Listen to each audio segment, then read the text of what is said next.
Mratibu wa zamani wa Miss Tanzania Ashim Lundenga amefariki dunia leo jijini Dar es Salaam. Ayo TV imezungumza na mtoto wake ambaye amethibitisha kutokea kwa kifo cha baba yake na ameelezea pia tatizo ambalo alikuwa akisumbuliwa nalo.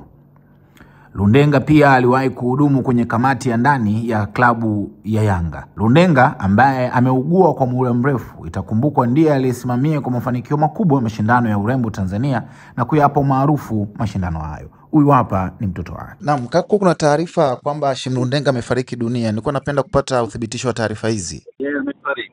Naam, na labda umauti umemkutia wapi na alikuwa anasumbuliwa na nini? Anasumbuliwa na alipata stroke kwa hiyo imejaa magonjwa mengi sana.